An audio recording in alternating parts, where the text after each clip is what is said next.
Today we'll be discussing the portion known as Vayechi, and it is the last portion of Genesis. So that's right. We're going to be entering into the Exodus narrative here next week. Exciting. Yeah, absolutely. And a little bit sad. It is sad because Genesis cool. Genesis is such a fun time. Genesis is amazing. Yeah, it's hard because Leviticus is my favorite book, but I always have such a fun time reading through Genesis, and so every time I get out of Genesis, I am a little bit sad. Genesis, it's like the beginning of everything. Yeah, isn't it? Isn't that interesting? Yeah. Okay. All right. So Vayechi is starts in Genesis chapter 47, verse 28, and then goes to the end of Genesis. Vayechi, again, Vaya, we've talked about this a few times. Vaya means like, and it came to pass or something, and Chi basically means like he lived.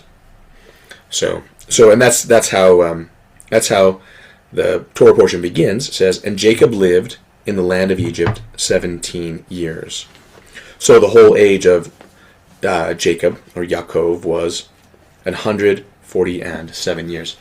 Now, I think it's just right off the bat, I think it's super interesting that once Jacob is reunited with his son Joseph in Egypt, that he gets to live 17 years. Do you remember how old Joseph was when he was sold into slavery? Was he 14? 17. 17. Yeah. So he gets like the same number of years with Joseph. Like those are like the bookends of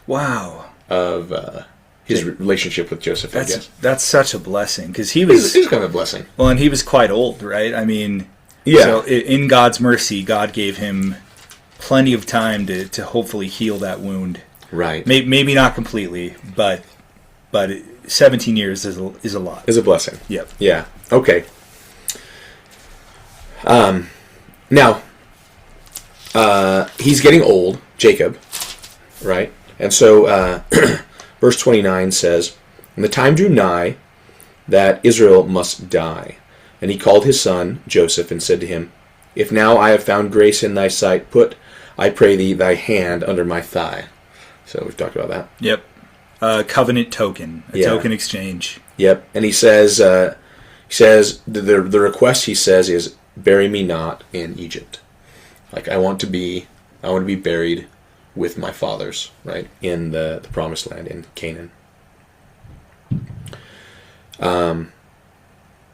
So he says, but I will want to lie with my fathers, this is verse 30, and thou shalt carry me out of Egypt, bury me in their burying place. So in their burying place means the cave, Machpelah. Yeah, where Abraham and Sarah were buried, and Isaac also.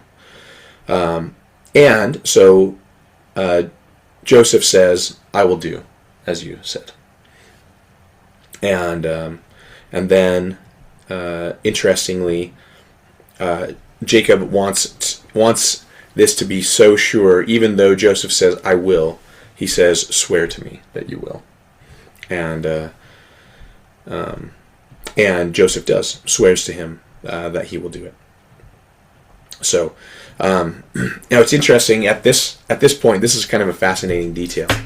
This is a very kind of short, and the scriptures generally are very terse in their descriptions of things, which is often pretty amazing, like how much information they actually can convey in such a few words. But anyway, in the book of Jasher, there's actually like a larger explanation of this, and Jacob kind of plans his funeral basically. It's like when you go, like this is who I want to carry my casket, and how I want everything arranged. And interestingly, this is very fascinating. He says that he wants the tribe of Levi and his children, whatever, to carry the Ark of the Covenant with them. The Ark? It says to carry the Ark. It is kind of interesting. Does later on, do Do they specifically make the ark that that the Israelites have later, or does it just kind of show up? So in Exodus, there actually is instructions. Moses gets instructions for building an Ark of the Covenant. I don't know that the Ark that Jacob is talking about in the book of Jasher is it could just be a different Ark. Mm-hmm. It's actually interesting. Have you ever read or you've seen Don Bradley's book 116 Lost Pages? Mm-hmm. There's actually evidence that the book of the Nephites had an Ark of the Covenant, so to speak. Ark.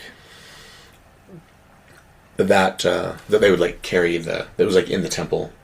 So I think this I think there could be more than one Ark that just has these sacred artifacts within it. Yeah. And so anyway. Yeah, it's like a tradition, a patriarchal tradition. It's not just a new thing. It's right. Same thing repeating itself. Right. Okay. So, anyway, so going into chapter 48. Let's see. Someone told Joseph, "Your father is sick. He's old, right? He's getting ready to die." And so Joseph takes his two sons with him, Manasseh and Ephraim, and goes to Jacob. Joseph comes in and begins to bless Joseph. Very interesting. Verse 4, he says, "Behold, I will make thee fruitful and multiply thee, and I will make thee a multitude of people, and will give this land to thy seed after thee for an everlasting inheritance." Interesting that he says he's going to make Joseph fruitful, because again, his son Ephraim means fruitful. Okay. Verse 5, Jacob starts to talk. Now you remember here, Jacob is actually blind or nearly blind at this point. And so he actually starts talking to, he knows that Joseph's there, but he actually hasn't realized that Ephraim and Manasseh are right there in the room as well. But he starts talking about them, and he says, "Your two sons, Ephraim and Manasseh, which were born unto thee in the land of Egypt before I came unto thee, are mine." Excuse me. He says, "As Reuben and Simeon, they shall be mine." In other words, Jacob's kind of saying, Reuben and Simeon, Jacob has kind of reason to disinherit them, or at least partially disinherit them, and to put, or at least to kind of put Ephraim and Manasseh as tribal heads in their place. In their place, right? As and then he says, "And thy issue," meaning, so this is again Jacob speaking to Joseph, "thy issue which thou begettest after them." So any children that you have after them will be yours, and they will be called after the name of their brethren. Meaning, the actual two sons, Ephraim and Manasseh, they are going to be take Reuben and Simeon's place, and inherit with Reuben and Simeon's portions, and then any of Joseph's children that come after are going to inherit in the name of Ephraim and Manasseh. So it's kind of an interesting little twist there, I guess. I love this kind of adoption that's taking place. It's not like Jacob is stealing Ephraim and Manasseh, but in terms of inheritance, he's spiritually adopting them, and we saw this in early Latter-day Saint history, these kinds of adoptions taking place too. Yes, right. So, again, a little plug for the Restored Ephraim Bible. Very cool version. You can pick it up on Amazon. It's a pretty new version, but it's got the JST. This is just the Torah, so first, the 5 books of Moses. He's planning on doing the whole Bible eventually. That's quite a ambitious undertaking, but this has got the Joseph Smith translation, as well as comparing it to the Septuagint and the Samaritan Bible and the Dead Sea Scrolls and other kind of ancient textual traditions that we have. So the JST actually adds some interesting insight here. So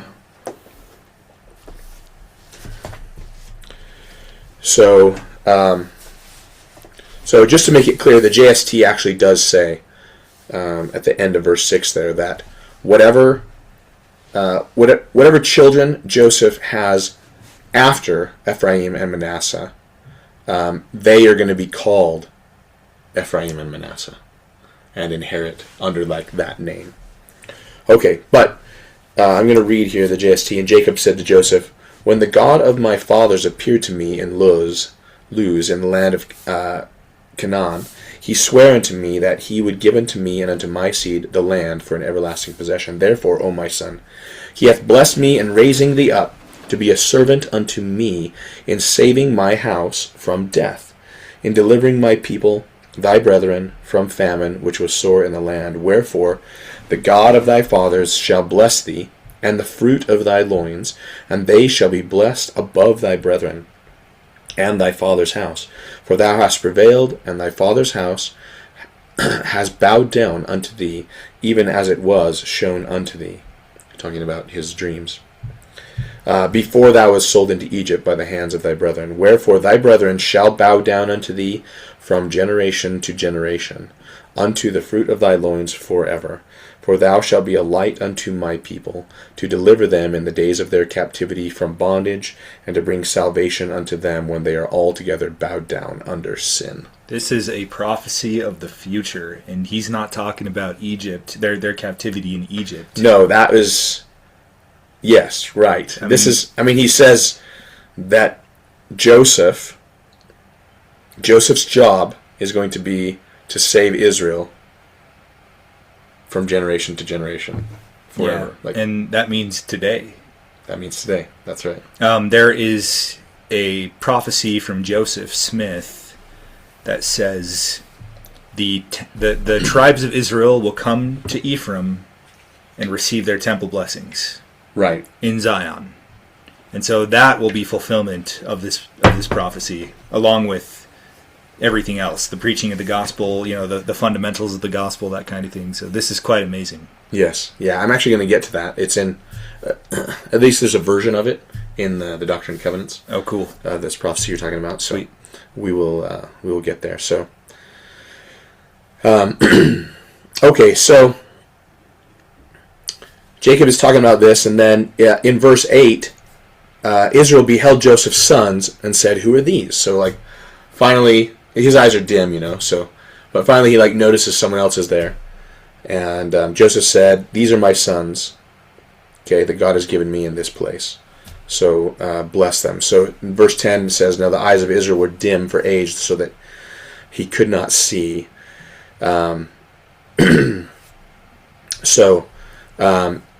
Anyway, there's this very touching scene, right? Joseph brings both his boys to his father Israel, and the oldest is Manasseh, I think, Manasseh, and so he brings Manasseh to Israel's right hand, and Ephraim to his left hand, because there's this symbolism of right and left being the more right being the more favored, right? So he brings the older one because he's gonna expected to have the birthright. Usually the oldest is a birthright, although that hasn't really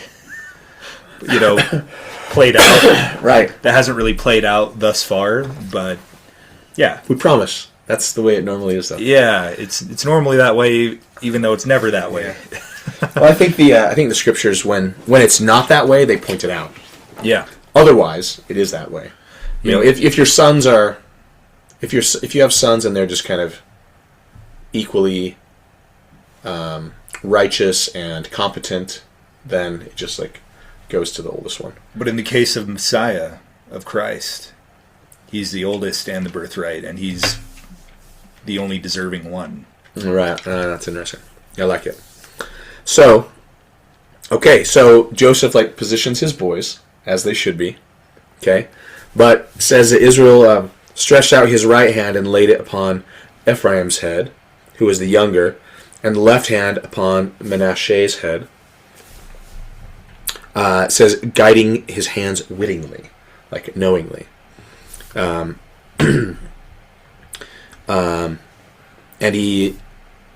he blessed Joseph. And okay, let's see.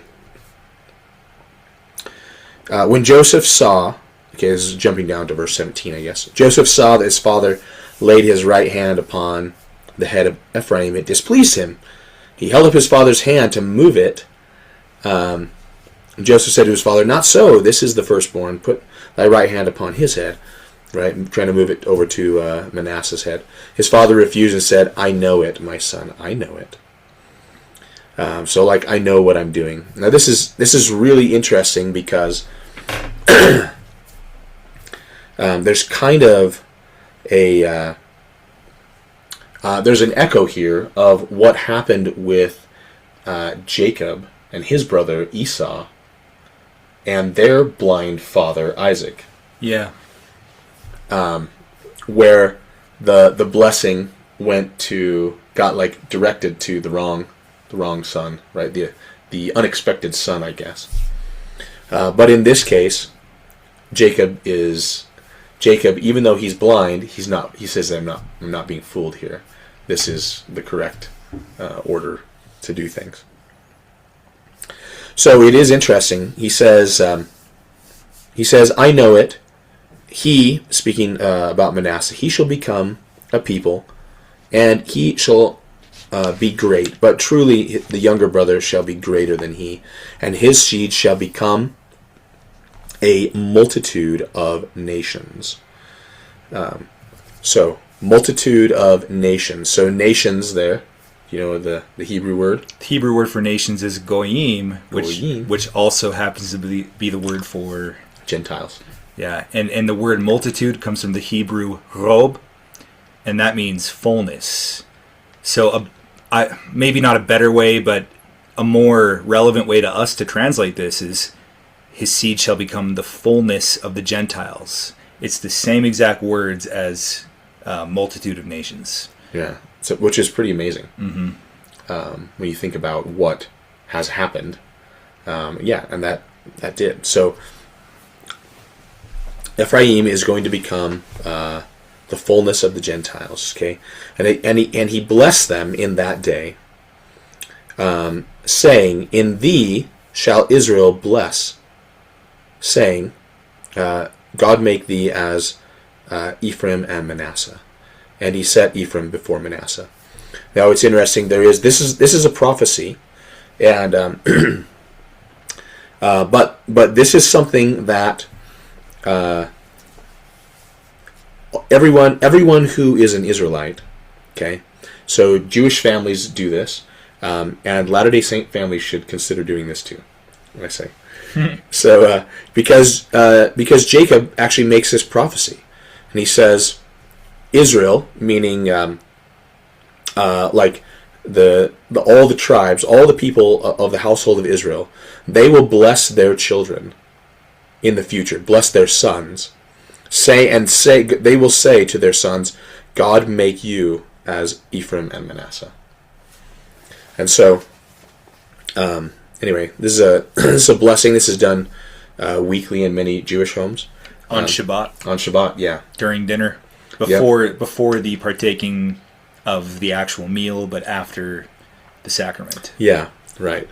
So, we've done that in our home, and it's awesome. Yeah, you guys should do it. We've done that too. You priesthood men you can do this for your children. I mean, it's right. How memorable would that be for them? Right.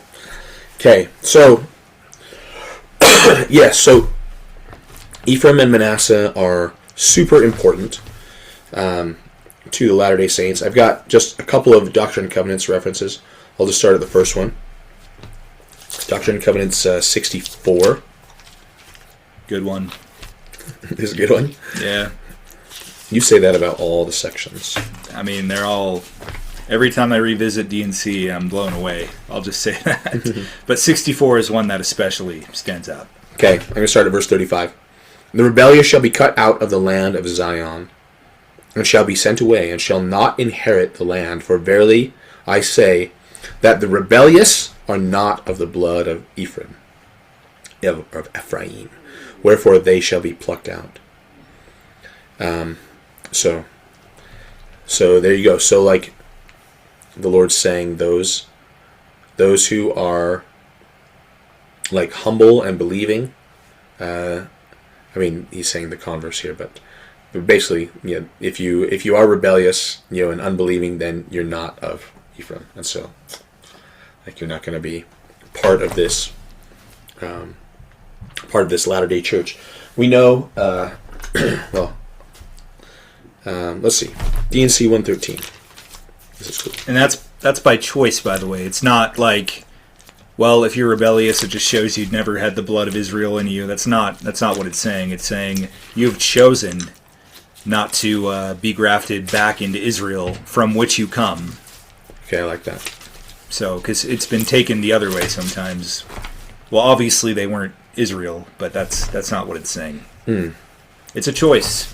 You can either remain in your Gentile heritage, or you can be grafted back in, because it's where you come from. Anyway. Okay, I love it. Section 113, questions and answers. And starting at verse 3, yeah. What is the rod spoken of in the first verse of the 11th chapter of Isaiah, that should come of the stem of Jesse? Behold, thus saith the Lord, it is a servant in the hands of Christ. And this is talking about Joseph Smith, who is partly a descendant of Jesse, as well as of Ephraim, or the house of Joseph, on whom there is laid much power. Then it goes on, what is the root of Jesse spoken of in the 10th verse of the 11th chapter? Behold, thus saith the Lord, it is a descendant of Jesse, as well as of Joseph, on whom rightly belongs the priesthood and the keys of the kingdom, for an ensign and for the gathering of my people in the last days. And then, question by Elias Higby, what is meant by the command in Isaiah 52nd chapter, first verse, which said, put on thy strength, O Zion. And to what people had Isaiah reference to? He had reference to those whom God should call in the last days, who should hold the power of the priesthood to bring again Zion and the redemption of Israel. And to put on her strength is to put on the authority of the priesthood, which she, Zion, has a right to by lineage, and also to return to that power which she had lost.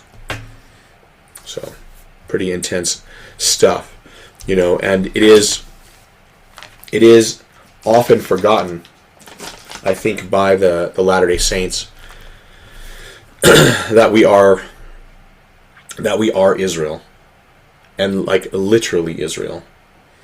And when I say literally, I mean like not just in name, or it's not supposed to be just in name.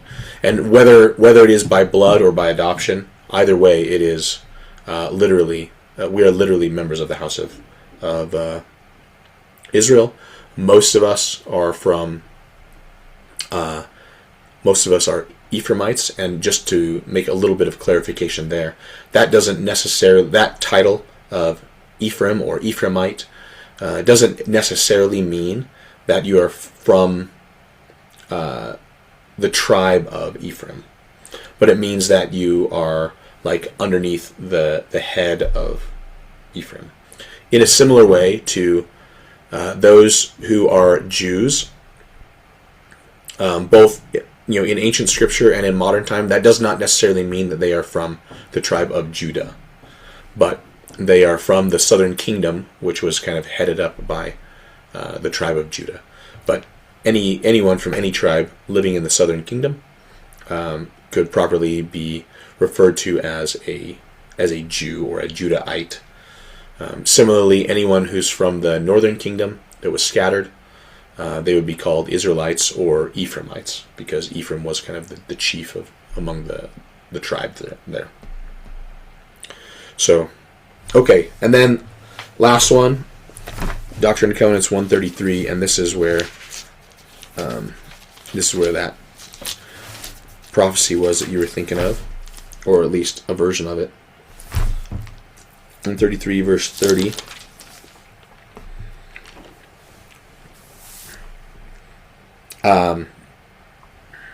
So they shall bring forth their rich treasures unto the children of Ephraim, my servants, and the boundaries of the everlasting hill shall tremble at their presence, and there they shall fall down and be crowned with glory, even in Zion, by the hands of the servants of the Lord, even the children of Ephraim. And they shall be filled with songs of everlasting joy. Behold, this is the blessing of the everlasting gospel upon the tribes of Israel, and the richer blessing upon the head of Ephraim and his fellows. Is that the one you were thinking of? Yeah, exactly. Okay, now I wanted to let's see, where's my phone? I actually have a couple of quotations too that are just fascinating, just to beat this dead horse.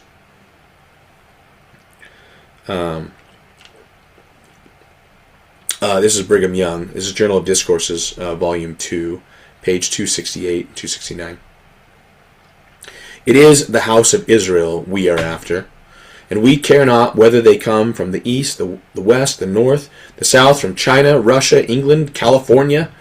I like how we list California among foreign countries. North or South America, or some other locality. The Book of Mormon came to Ephraim, for Joseph Smith was a pure Ephraimite, and the Book of Mormon was revealed to him. So, there you go. Okay. There's more I could say, but that's probably good. So, okay.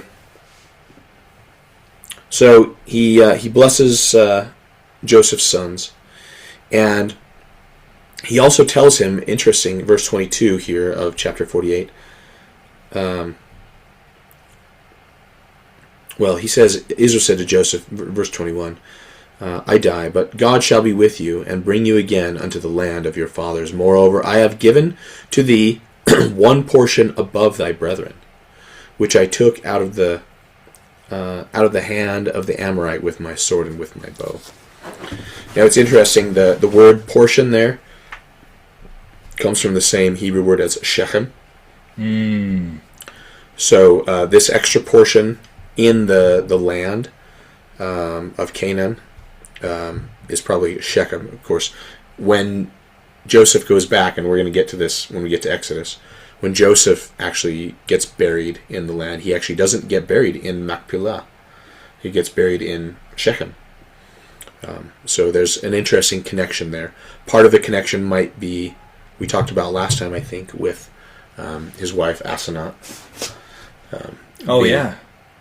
Being potentially the daughter of Shechem, or at least according to tradition, some traditions being the daughter of Shechem.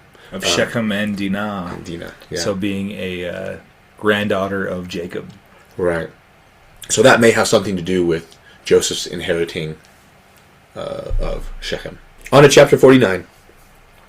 So Jacob called his sons together and says, I'm going to tell you what's going to befall you in the last days.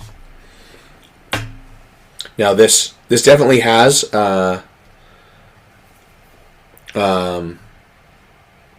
this is prophetic. Okay, last days here doesn't necessarily mean the eschaton, like the end, but this just means like in days to come, latter days. Yeah. Later days. Right. So he gives blessings to all of his sons. Some of them are maybe not so good, like the first one here. And we probably won't go through every single one of these, but starting off with Reuben, he says, it kind of starts out nice. Thou art my firstborn, my might, and the beginning of my strength, the excellency of dignity and the excellency of power, unstable as water. Thou shalt not excel, because thou wentest up to thy father's bed and defiledest thou it. He went up to my couch. So, yeah. Kind of lifted him up and then slammed him back down a little bit there. Yeah.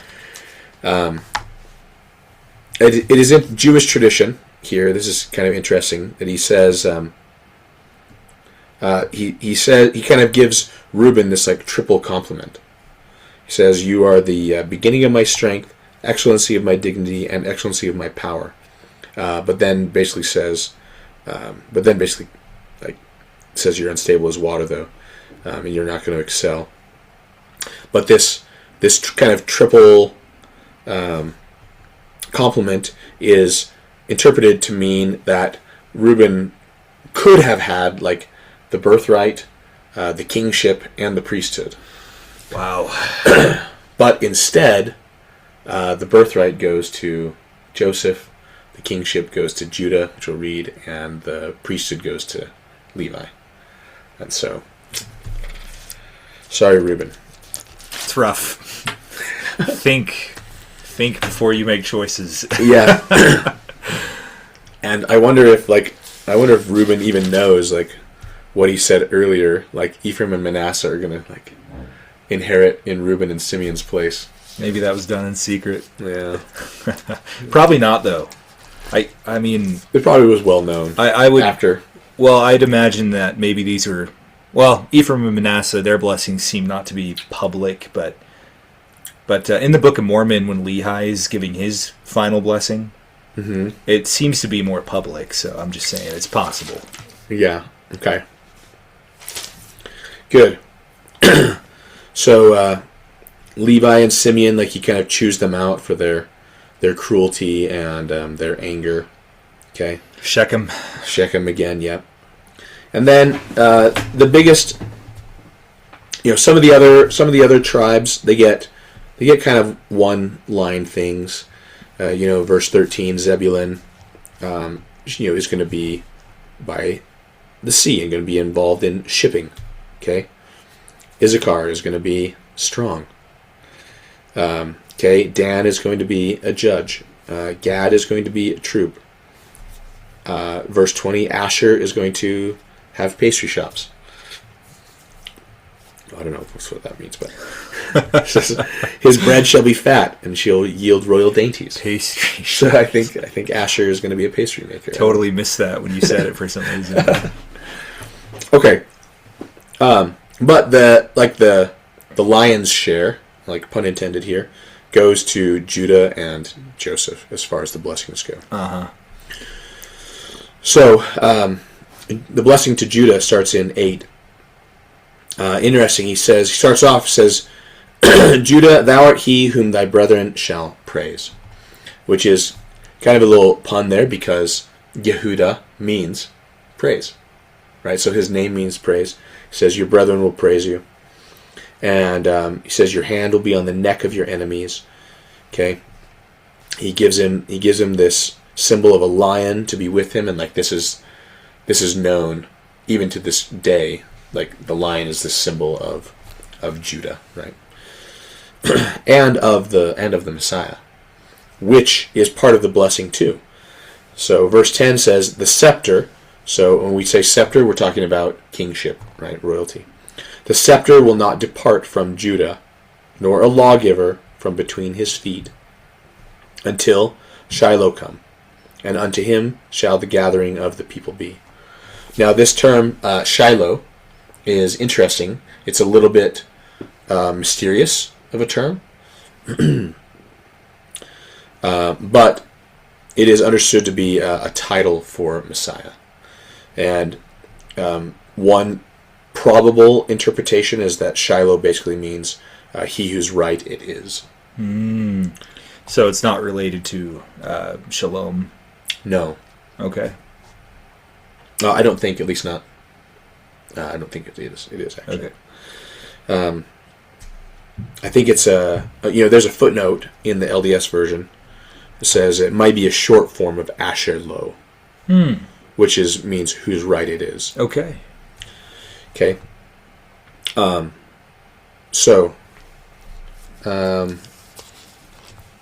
Pretty interesting. So,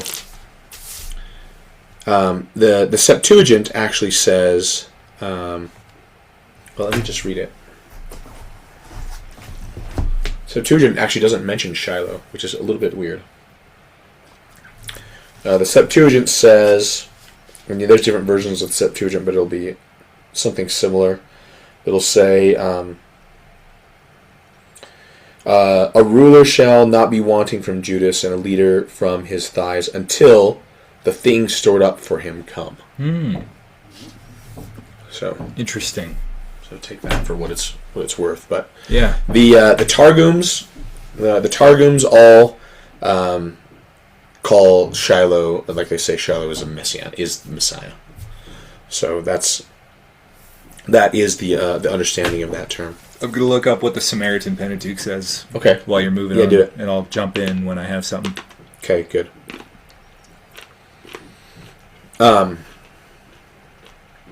Okay, and then there's some other blessings which I think can be understood in multiple ways. It says he shall bind his foal unto the vine, and his ass's colt unto the choice vine. He washed his garments in wine, his clothes in the blood of grapes.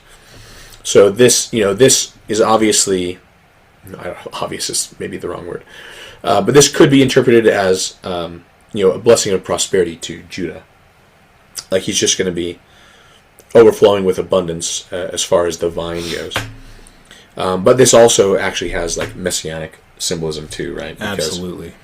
Because Messiah, in his first coming, when he, after he had the Last Supper, he goes to the Garden of Gethsemane, where he's pressed for the first time, and our scriptures say that he sweats like blood, right? Yeah. It's interesting, like the soldiers come to get him, and they actually don't, there's nothing is said about him being like just covered in bloody sweat, which would have been quite a horrific sight to see, like someone like bloody from head to toe. Oh yeah. But we do know that it says that an angel was there helping him in the garden. And this is my father's opinion, and so I've kind of adopted it. He thinks that angel that came to help him probably cleaned him up and actually put fresh clothes on him, so that when he came, it wasn't a noticed thing. But that those garments that were stained red with the blood in the Garden of Gethsemane, that those likely are going to be the garments that he wears at his second coming. The red robe. She says he's gonna be wearing this red robe when he comes. Yeah, and this will be like proof of the atonement. That's really interesting. Yeah.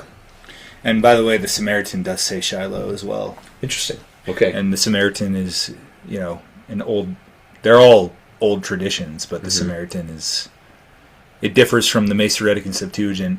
And so it's cool to consult all three. So yeah, we have that. Two texts that say Shiloh. I love that. Okay. So that's Judah's. Going to Joseph. Says Joseph is a fruitful bough, even a fruitful bough by a well whose branches run over the wall. I've said it like probably 5 times. George Washington had his thumb on that when he was swearing in during his first inaugural address. That's right. Yeah. Or preceding his first inaugural address, I guess. But you get what I'm trying to say. Right. Very cool. Okay, so I think this has multiple fulfillments. It is interesting. Again, here, Joseph is being called fruitful. And again, this is Ephraim. Ephraim's name is fruitful. Actually, one other thing I wanted to mention before I go on here.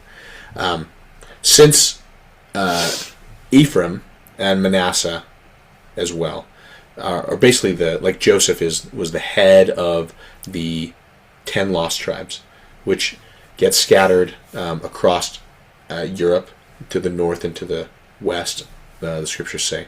And there's, I have no doubt there was other migrations elsewhere as well. But for as far as like significance to the restoration, especially since most of the early church, which was Ephraim, like came from these European stock, right? And also the Gentiles in the Book of Mormon. When the Book of Mormon talks about the Gentile nations coming, like he's talking about the European nations, right? Coming to the New World. Anyway, but I do think it's interesting that I think most of the Christian world actually comes from Joseph, from Ephraim and Manasseh. And it's interesting, when Joseph names his children, Ephraim and Manasseh, this was back in Genesis 41. I'm actually just going to read this. Joseph called the name of the firstborn Manasseh, for God, he said, hath made me forget all my toil and all my father's house. And the name of the second he called Ephraim, for God hath caused me to be fruitful in the land of my affliction. So, just it's interesting thinking about the European Gentiles actually being descended from these two sons of Joseph, and Christianity in general actually forgetting, like it says, Manasseh, forgetting his father's house. Like they have forgotten that they are actually Israelites, or at least and there's an admixture of Israelite blood there. But they have forgotten that, and yet God has caused them to be fruitful, right? And the Western world, the Christian world, has been very fruitful in many, many ways, but also has forgotten their identity. Yeah, there's an ancient motif. It's called the Lost Prince, where and you find this in different stories, but basically the main character is they go on this whole hero's journey trying to find out who they are, and they realize they were a long lost prince, and they go home and take the throne. That's every one of you. That's us. We're all. And what is Israel? It's a nation of kings and priests, queens and priestesses, and the sooner you wake up to the fact that you are Israel, the sooner that you can live the gospel with greater precision and start engaging in your true hero's journey. To be fully grafted into the true vine. Right, and this is a huge part of the restoration. Mm-hmm. I feel like is Joseph Smith restoring this knowledge that we are Ephraimites. And even we've mentioned this before. Even Yeshua did this in his ministry. He tells his apostles to preach to the nations when he's left them. And it's specifically because Christ also had a part in gathering in Israel. That's explicit in the New Testament. It's about gathering Israel, back to the covenant. Yeah. So Christ was a restorer as much as Joseph Smith. Interesting. Which is something we miss. But there's a lot of cool, newer Christian literature on this very fact. That restoration theology is kind of a huge thing right now. And a lot of Christians are waking up to the fact that it's not about replacing Israel. It's about gathering Israel back in. Yeah, love it. Yep. Have you heard of the alternate translation of Joseph's blessing? No. It's a little bit ambiguous. A lot ambiguous. I mean, and I can't really comment on the Hebrew, but I know that it's translated in two ways. So, but let me just see if it's here. Yeah.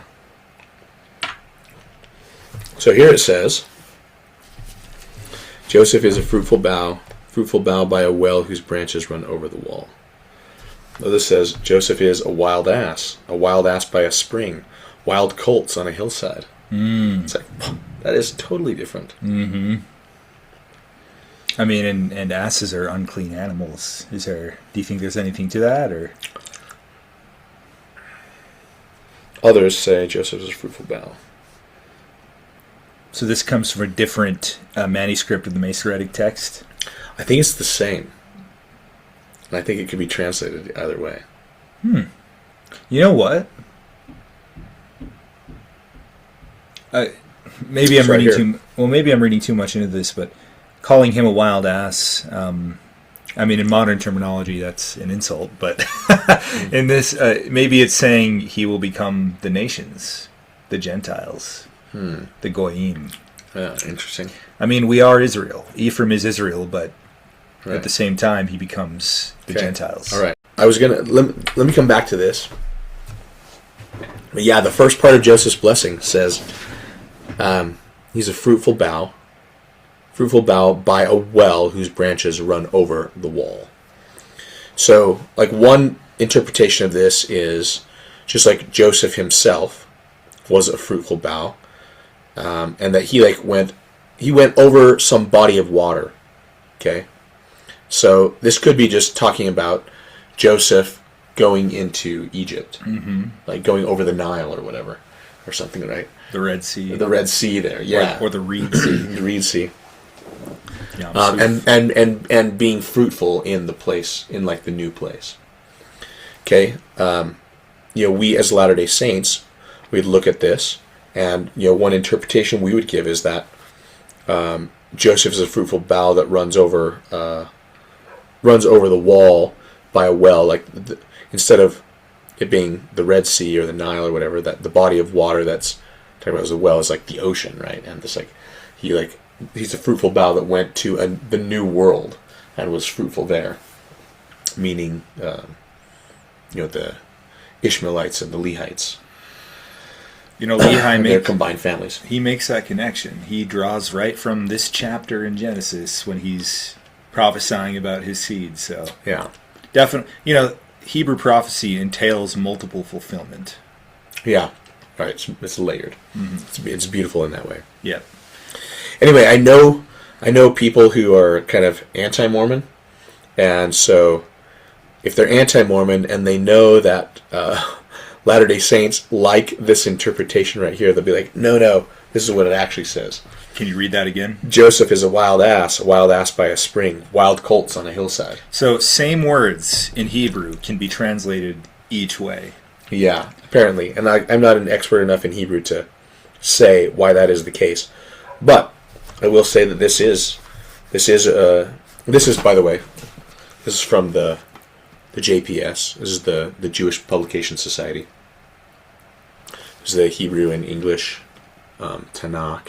Tanakh is the Old Testament. Torah, Nevi'im, Ketuvim. Yeah. The law, the prophets, the writings. The Tanakh is interesting because it has the same information as the Old Testament, what we call the Old Testament, but the books are in a different order. Yeah. So, anyway. Yep. Okay. And what bugs me is that in neither book, whether it's the Christian Old Testament or the Hebrew Bible, in neither book the prophets are in chronological order. I want to read the prophets in chronological order, but they don't. They don't do that. They don't do that. Okay. Anyway. All right. So, okay. So he says the archers have sorely grieved him, meaning Joseph, and shot at him and hated him. But his bow abode in strength, and the arms of his hands were made strong by the hands of the mighty God of Jacob. From thence is the shepherd, the stone of Israel.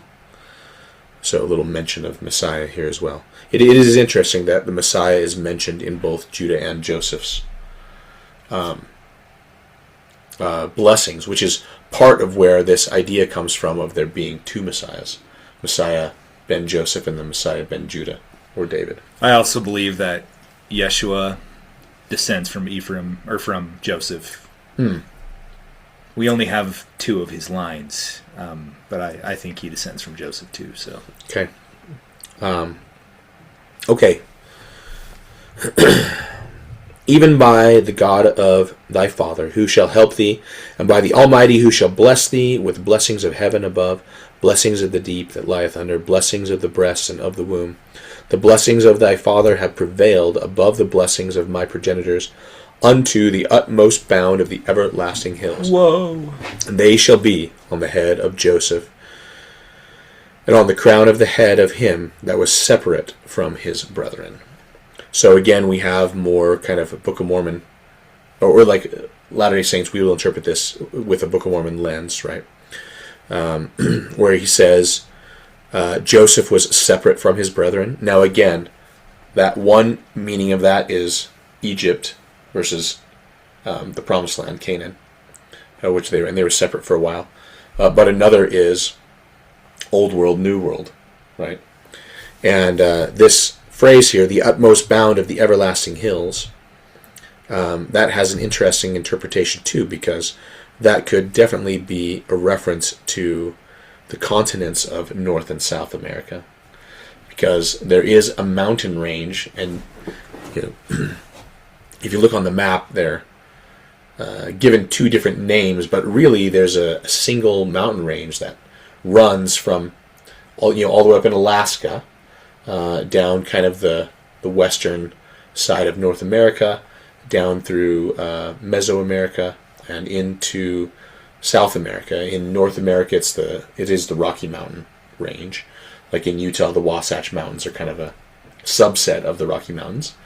But then it goes all the way down, and when it gets into South America, it becomes the Andes. So the Andes and the Rockies are all one connected mountain range, or it could be viewed that way. Could be viewed that way. So it's like a non-ending, unending, everlasting hill, or everlasting It's mountains. literally from one corner of the earth to the other. It is. If we're thinking biblically, It's amazing. Yeah. Yeah. And those of you who are watching, if you've ever watched music in the spoken word, then they'll always say, from the utmost bounds of the everlasting hills, right? Broadcasting from the shadow, is that what they say? From the shadow of the everlasting hills, or something like that. I think that's what they say. Yeah. Broadcasting from the shadow of the everlasting hills. I think that's what. It's been a while since I watched that. That's very poetic. It is poetic, yeah, but yeah, we are here, in the shadow of the everlasting hills. So Some of us literally. yeah, I will say one other interesting thing about this. Is in the Book of Mormon, it actually specifically mentions that Lehi is a descendant of Manasseh. However, we have actually a reference to the 116 lost pages. They're actually quite a bit larger than that. Like about 300 or 300 to 400 pages. Yeah. Yeah. We're missing a tragic amount. Like I want. It is a tragic amount. Imagine 300 more pages in the Book of Mormon. Yeah, That'd be right. Like yeah. Anyway, they're called the 116 lost pages because that is the length. That's the number of pages that replaced it. Oh, that's right. Yeah, the small plates. The small plates. Yep. Took up 116 pages. So it's just an equation. Yeah, like this is 116 pages is replacement for the lost portion, which is called the 116 lost pages just because of that replacement, basically. Yeah. But anyway, we know just from there are people who, of course, Joseph himself and some of Joseph's family members and like Martin Harris, who were aware of things that were on the 116 pages before they were lost, and they talked about it, told stories, and some of those were recorded. And anyway, one of the little details is that Ishmael, who they go back to get, that he was actually a descendant of Ephraim. Mm-hmm. So together, their two families are actually the whole tribe of Joseph is represented. And I think this, I don't consider this merely hearsay. I believe this. I fully believe this. Because this is coming from witnesses who were very close to Joseph as he was translating. Yeah. And they'd have no reason just to make that up. Right. I mean, yeah. So, yeah. Yeah. And if you believe the Book of Mormon itself, it says that this is the inheritance of Joseph. And so you got to have kind of the whole tribe. Yeah. To fully inherit it. So. And who do Lehi's boys marry? Ephraimite girls. Yeah, that's right. So you have even the seed. I mean, Whether you're talking about Laman's seed or Nephi's seed, it's all Right. It's a mixture of Ephraim and Manasseh. Right. Yeah. And there's some other things in there too. I mean, because there's other migrants. So Mulek is Jude is Judah. Jewish. Yeah. Yeah. That's so true. Yeah. So. You have, oh man, I forgot about that. You have all three in there. Right, and it is possible. There's some people who theorize that Zoram was a Levite. Yeah. Oh, I'm open to that. So That's anyway, kind of cool. It is cool. Okay. So, Joseph gets this amazing blessing, and then he says, "I'm going to be." It's interesting. He says, in verse 29 here, Jacob says, I am to be gathered unto my people." And then later on in verse 33, it says he like finishes speaking. He pulls his feet up into his bed, lays down, yields up the ghost, and it says was gathered unto his people. Yeah. Which is actually really an amazing reference to the afterlife. Yeah. Great point. Yeah. His fathers were right there waiting for him, and Right. he's with them now. Yeah, and it's like he was gathered to his people like at the moment of his death, not when they go and like bury him with Abraham. Mm-hmm. Like that's not the gathering to his people that is being referred to. And it is interesting also that I mean this is an idiom, you know, but it just speaks to kind of the nature of the afterlife, because I think there are some religious views where the afterlife is like a forgetful place, and you wouldn't say being gathered to your people, like to your ancestors, to your family, if it was just a place where everyone is forgetful of their identity and their relationships and so on. Right. It seems like the relationships are intact. They are intact. That's right. So, of course, there's mourning over the death of Jacob, and Joseph commands his body to be embalmed. Now, interesting, if you like look up, if you do a Google search for the embalming process or how long it takes to embalm, actually they will say 40 days. And it's because like we actually don't have Egyptian records that say how long it took, because it was all very secret. Oh. So like the only reference that we have is like here in Genesis, where it says in verse 3 here of 50, 40 days were fulfilled for him, and so are fulfilled the days of those which are embalmed. Wow. The Hebrew Bible just spells out the big secret. Yeah, and so like if you like look up like Egyptologists or whatever, they'll say 40 days is what it takes, but it's because of what Genesis says. All right. And then they mourned for him 70 days. It says so. Well, I would too. Yeah. Okay. So now this is pretty interesting, because Jacob is royalty. He's royalty because he's the father of Joseph, and Joseph is like second in command. Yeah. Right? He's like the vice king or whatever. So it's a little bit strange to have like an Egyptian royal funeral. I mean, he's embalmed. This is embalming is something that happens to Egyptian royalty. Like commoners were not embalmed. No, this is royalty. Mm-hmm. So, but it's kind of strange that they're going to have a royal funeral outside of Egypt. But Joseph like makes this request, says, I swore to my father, and Pharaoh says, make it so. What an honor to have an Egyptian royal funeral in the land of Canaan. Yeah. Pharaoh said, go up, bury thy father according as he made thee swear.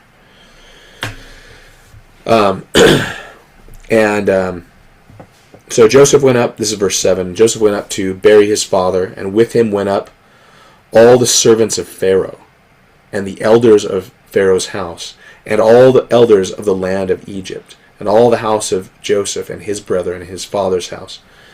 Only their little ones and their flocks and their herds they left in the land of Goshen. And there went up with him both chariots and horsemen, and it was a very great company. So this was amazing. Like, this was a big to-do. And like all the royalty and like the army is all there in their and regalia. Pharaoh, you can assume easily Pharaoh himself is there. It doesn't say, but I would assume that he's there as well. It says, yeah, all his servants at least, and all the elders of his house and the elders of all the land of Egypt. So, verse 10 says, they came to the threshing floor of Atad, which is interesting. Atad actually means like a thorn bush or a bramble. Okay. So they came to the threshing floor of thorns, or the thorn bush, and mourned there. Okay, and this location is actually unknown, like where this threshing floor is. But it's interesting how it gets its name. There is in Jasher and there's some midrash that talk about where the name of this threshing floor comes from. But they go to this threshing floor, and it's actually interesting. It's interesting that anciently threshing floors like are associated with temples. Yeah. So there's some slight temple imagery at work here. Yes, that is right. So Jasher and the Midrash say that. Well, let me just read on a little bit. Verse 11: the inhabitants of the land, the Canaanites, saw the mourning in the floor of thorns, or Atad. They said, "This is a grievous mourning to the Egyptians." Wherefore the name of it is called Abel Mitzrayim, which is beyond Jordan. Okay, so like all the Canaanites come there to see like what is going on, because like Egypt is marching. I mean, at first I think they probably think this is like an attack, like a imperialism. Yeah, they're coming to like conquer. Mm-hmm.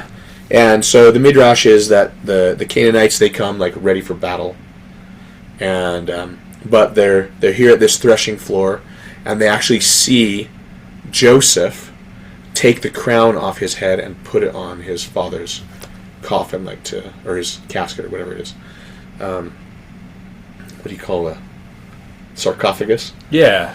And anyway, he puts it on his father's coffin, his crown, and they are actually all like so touched and moved by this act of humility that all the Canaanite kings, that they take off their crowns. Whoa! And everyone puts their crowns on Jacob's casket. I hope that happened. Everyone puts their crown. This is in Jasher mentions it, and it's in the Talmud as well. It's in some of the midrash as well. But it says the midrash says that all these crowns looked like his throne looked like his coffin was covered with a circle or a crown of thorns. Oh, that's amazing! A crown of thorns. Huh? Crown of thorns. Wow. That the nations gave to Jacob. Huh. Similar to how the nations gave Yeshua a crown of thorns. Yeah. Okay. Isn't that wild? That's fascinating, and that is pre-Christianity. Yes. That Targum. Yes. And Jasher. Yes. Tell me, I can't remember the name Abel, such as Adam's son Abel. What does that mean again? I think it means mourning. So Abel Mitzrayim, which is what the Canaanites changed the place name to, or they begin to call it, means the mourning of Egypt. Yeah. Egypt's mourning. Right. Because Mitzrayim is the Hebrew name for Egypt. That's right. So, actually, let me. I'm just gonna read Jasher here. Never go wrong with Jasher. Oh well. Take it with a grain of salt. It's still good though. Yeah. Cool to consider. Yeah. And Joseph placed upon the head of his father Jacob, not on his literal head, I think, but on the head of his casket, a large golden crown, and he put a golden scepter on it, and they surrounded the bier, as was the custom of kings during their lives. Let's see. And then verse 43, and all the kings of Canaan heard of this thing, and they all went forth, each man from his house, 31 kings of Canaan, and they all came with their men to mourn and weep over Jacob. And all these kings beheld Jacob's bier, and behold, Joseph's crown was upon it, and they also put their crowns upon the bier, and encircled it with crowns. Wow. You know, the people of Canaan knew Abraham, Isaac, and Jacob. They had cultivated a name for themselves, you know. Yeah. And that name might have been slightly tarnished after the Shechem incident, but that's really touching to have everybody come and... Yeah, you know what this, and it's interesting, there's this obvious connection to Yeshua. But what this is actually saying, and I believe when the Gentiles give Yeshua this crown of thorns as well, what they're saying is that he is the King of Kings. Right? All the kings are putting their crowns at his feet, or, you know, on his coffin. You know, this is such a fascinating connection. I'm almost positive now that the New Testament writers were aware of these targums, which they would have been. Like, absolutely. So I'm positive that this was a purposeful inclusion into the New Testament record. Okay. Okay. So they did that. They buried him. They went back. And Joseph's brothers are, again, worried. Dad's gone. Dad's gone.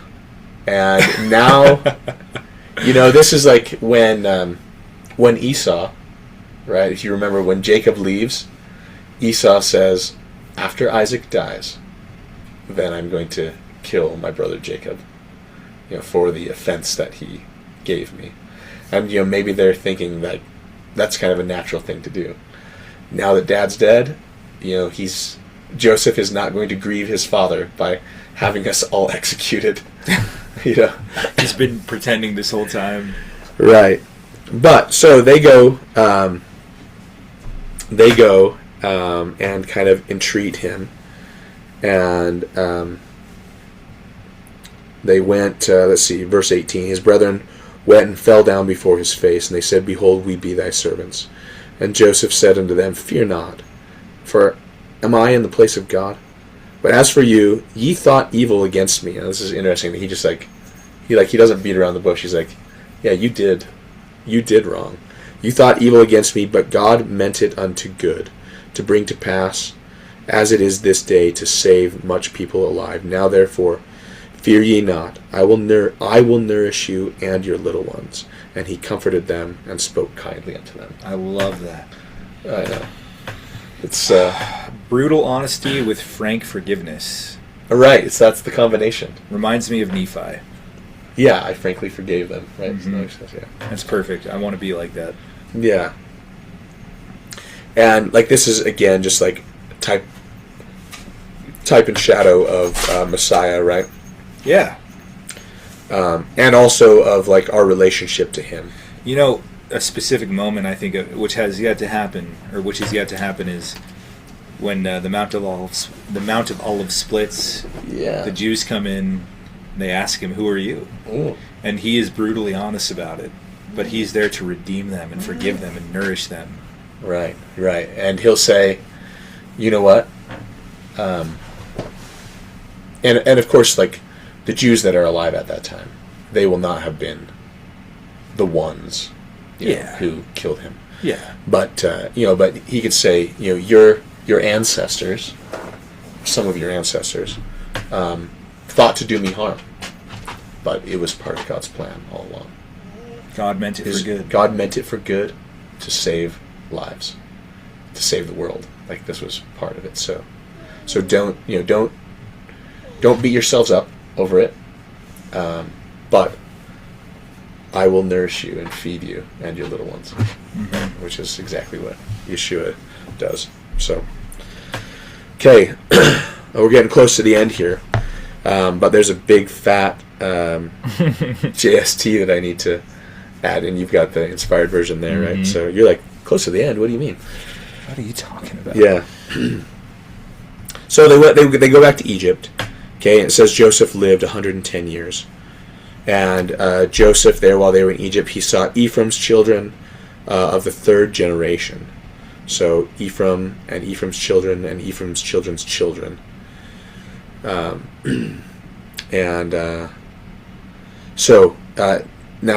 Joseph's now getting old himself. And he says, Joseph said to his brethren, I die, and God will surely visit you and bring you out of this land, into the land which he sware to Abraham, to Isaac, and Jacob. And Joseph took an oath of the children of Israel, saying, God will surely visit you, and ye shall carry my bones from thence. And when he says his brethren, he's one of the youngest. Yeah. So he might mean some of his brethren who might still be alive, but maybe he also means the sons of his brethren, that kind of thing. Just his kin. His kin, the Israelites. Yep. Says, you all, we've been here, but we're not going to be here forever. Like, I'm aware, and we all are aware of the prophecies that we're going to be here for a time. But eventually, we're going to go back. And when we do, then... Take my bones. Take my bones. So it's interesting. It's interesting that Jacob says, take me right now. But Joseph actually says, hang on to my bones. And don't forget them. And when it's time to leave, then take them with me. Yeah. So a little bit of difference there, but okay. There's a really long. You want this? Oh, you got that. Boom. Product placement. Yeah. Diet Coke right up here or something. Okay. I'm actually going to have you. Do you want to read it though? Yeah. Like basically, it starts at verse. Starts right there. It's right where I finished reading there. But you want to read? I think it's probably verse 25. Okay. Is that where it starts? You want me to read it in here? Yeah. Can I sing it? If you can. Okay. Okay. And just feel free to stop at any time. And you sure you don't want me to read 24? Yeah, go start at 24. Okay. And Joseph said unto his brethren, I die, and go unto my fathers, and I will go down to my grave with joy. The God of father Jacob be with you, to deliver you out of affliction in the days of your bondage. For the Lord hath visited me, and I have obtained a promise of the Lord, that out of the fruit of my loins the Lord God will raise up a righteous branch out of my loins, and unto thee, whom my father Jacob hath named Israel, a prophet, not the Messiah who is called Shiloh. And this prophet shall deliver my people out of Egypt. This is another witness. Shiloh or Shiloh is a name for Messiah. Yeah, Joseph Smith's witness. That's good. And this prophet shall deliver my people out of Egypt in the days of thy bondage. And it shall come to pass, real quick, that righteous branch he mentions, definitely Lehi. Partial fulfillment right there. And it shall come to pass that they shall be scattered again, and a branch shall be broken off, and shall be carried into a far country. Nevertheless, they shall be remembered in the covenants of the Lord, when the Messiah cometh. For he shall be made manifest unto them in the latter days, in the spirit of power, and shall bring them out of darkness into light, out of hidden darkness and out of captivity unto freedom. A seer shall the Lord my God raise up, who shall be a choice seer unto the fruit of my loins. Thus saith the Lord God of my fathers unto me, a choice seer will I raise up out of the fruit of thy loins, and he shall be esteemed highly among the fruit of thy loins. And unto him will I give a commandment, that he shall do a work for the fruit of thy loins, his brethren. And he shall bring them to the knowledge of the covenants which I have made with thy fathers, and he shall do whatsoever work I shall command him. And I will make him great in mine eyes, for he shall do my work. And he shall be like unto him whom I have said I would raise up unto you, to deliver my people, O house of Israel, out of the land of Egypt. For a seer will I raise up to deliver my people out of the land of Egypt, and he shall be called Moses. And by this name he shall know that he is of thy house, for he shall be nursed by the king's daughter, and shall be called her son. And again, a seer will I raise up out of the fruit of thy loins, and unto him will I give power to bring forth my word unto the seed of thy loins. And not to the bringing forth of my word only, saith the Lord, but to the convincing them of my word, which shall have already gone forth among them in the last days. Wherefore the fruit of thy loins shall write, and the fruit of the loins of Judah shall write, and that which shall be written by the fruit of thy loins, and also that which shall be written by the fruit of the loins of Judah, shall grow together unto the confounding of false doctrines, and laying down of contentions, and establishing peace among the fruit of thy loins, and bringing them to a knowledge of their fathers in the latter days, and also to the knowledge of my covenants, saith the Lord. Okay, let's pause there. So, we probably should have paused a couple of places. Yeah. But he's talking about, I mean, you mentioned he's talking about a branch that will be broken off. Talking about Book of Mormon peoples. He's talking about a seer that will be from the loins of Joseph, meaning Joseph Smith. And talking about another seer who he actually names Moses, right, who will be the deliverer. And he talks about these two records. So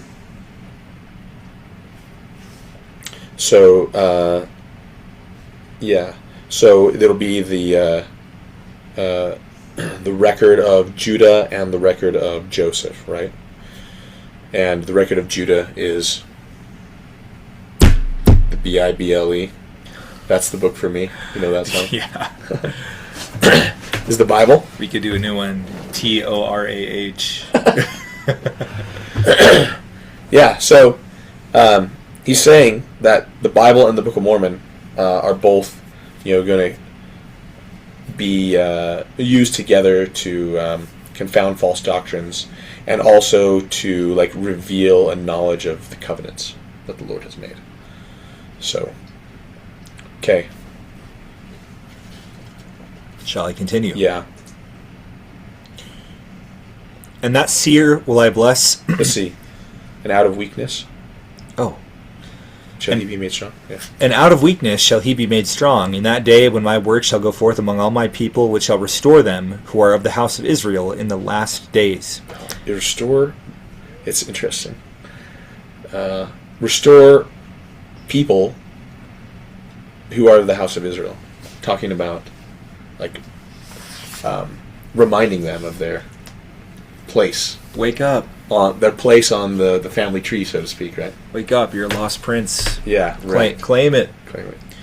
Repent, such that the Spirit of God enters into you, and be grafted back in. Amen. And I'm trying to do that as well. Yeah. Okay. And that seer will I bless, and they that seek to destroy him shall be confounded. For this promise I give unto you, for I will remember you from generation to generation. And his name shall be called Joseph, and it shall be after the name of his father, and he shall be like unto you. Named Joseph ben Joseph. Joseph ben Joseph, exactly. Yeah. Joseph, son of Joseph.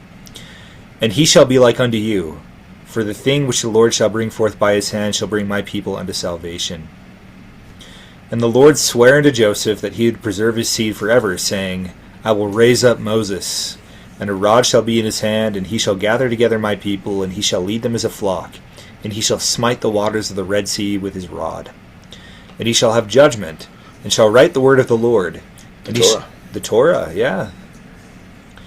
And he shall not speak many words, for I will write unto him my law by the finger of mine own hand. And I will make a spokesman for him, and his name shall be called Aaron. Okay.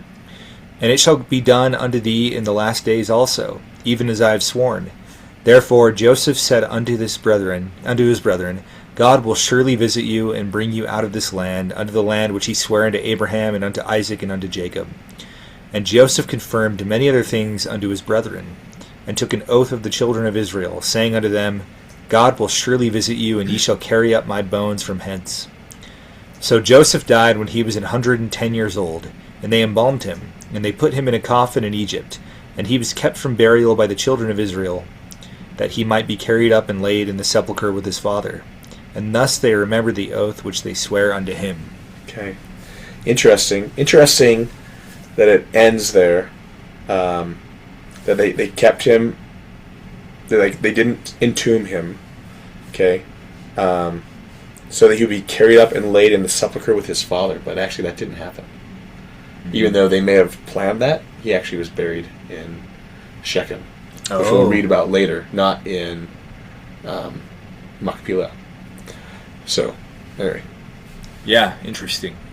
It is interesting. So, now there is actually just one more comment on that before we go back to the rest of the blessing there. There is a tradition that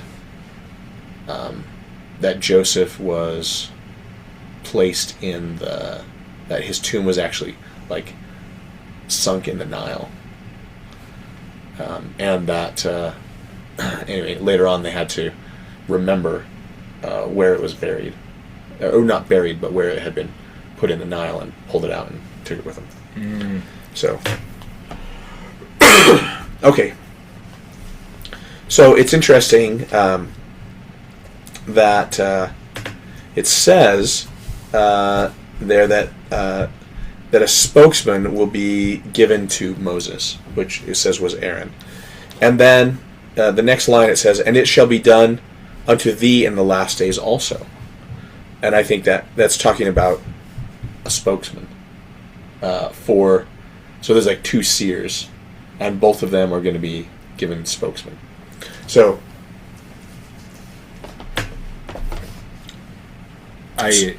go ahead. I've heard people talk about who Joseph's spokesman was. Yeah. I have an idea, but I want to hear your thoughts. And maybe this is in D&C. Maybe D&C identifies. I can't remember. It does. Oh, okay. So, okay. Oh, then I know who it is. And my original guess was wrong. Okay. Well, it'd be interesting to hear. So, it's interesting in 2nd Nephi, like this prophecy of Joseph, which you just read, thank you, is referenced quite a lot. So 2nd Nephi chapter 3, where we find reference to it.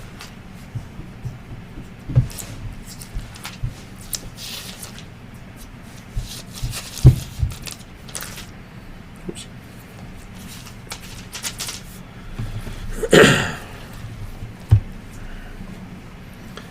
And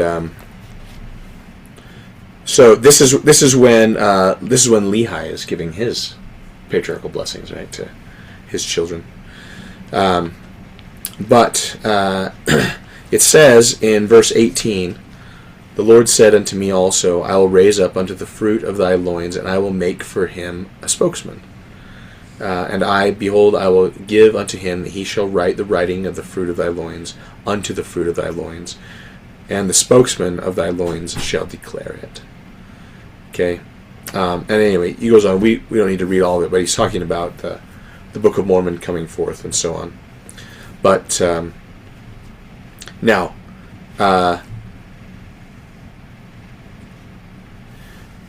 it is there is a strain of interpretation among some Latter-day Saint thought that this seer that is being talked about in 2nd Nephi chapter 3 verse 18 is like a descendant of Lehi. That this is the have you heard about like the Indian prophet, like the Yucatan prophet or something like that? For me, the text does not read that way. No, this text is like directly mirrors what we just read in Genesis in the JST.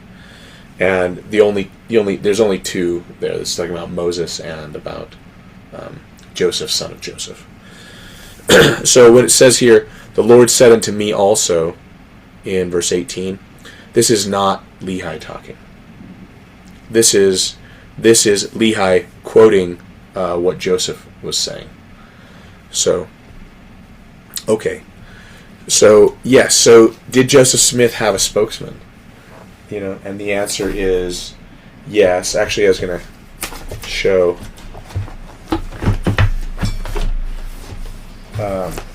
just for fun, because books like this.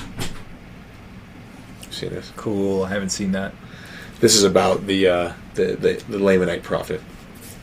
Okay, and they say, do not confuse this prophet with Joseph Smith, who is not a descendant of Lehi. Because they're reading this verse 18, that this is Lehi speaking, but actually this is Lehi just quoting Joseph. Joseph of old. So, yeah. Even if it was, the wording says, there shall be one raised up among, when Lehi's giving his blessing to his son Joseph, right. Said there shall be a man among your brothers. Not necessarily from. Not from, among your descendants. Well, the same wording is used regarding Christopher Columbus, a man among the Gentiles. Yeah. And there's so much evidence that he was actually a Sephardic Jew. In fact, he was a Yehudi. Yeah, he was a Yehudi.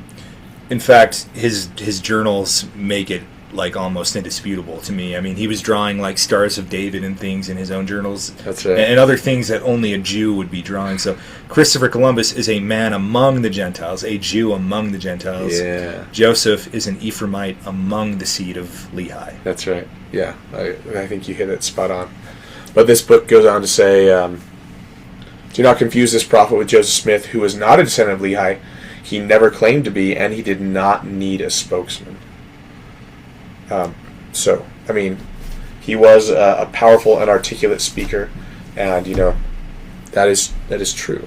He had charisma. But it is also true that he had a spokesman. Yeah. And it's actually also true, we'll get to this next time, Moses gets a spokesman. But then Moses just goes on and speaks powerfully and just fine. Like, you know what I mean? Yeah. So there's actually quite a parallel there. But if we go to Doctrine and Covenants 100. So who did you think it might be? Originally, I really thought Sidney Rigdon. 100 verse 9. Cool.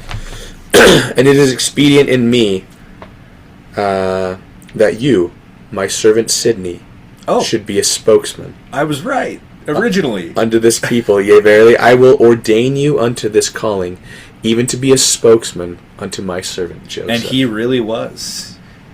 He did a lot of good for the church, and he knew how to preach. Yeah, he did. He was the right man for the job. All right, and then section 124.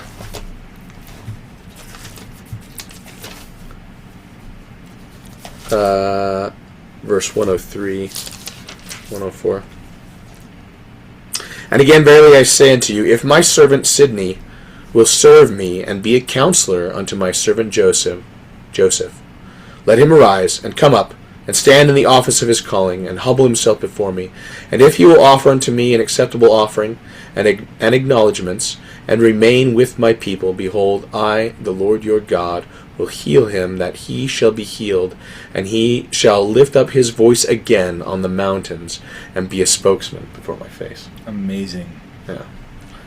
So Sidney kind of fell from that, but here's an offer from the Lord to step up and take that position again as spokesman. So does Joseph Smith need a spokesman? Well, I don't know. The Lord gave him one. Yeah. So I have some thoughts on that. Yeah, one, go for it. It always helps to have a second witness in your corner.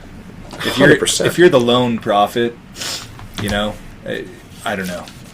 You might be more easily rejected. But second, regarding Sidney, I think we owe him a lot of grace.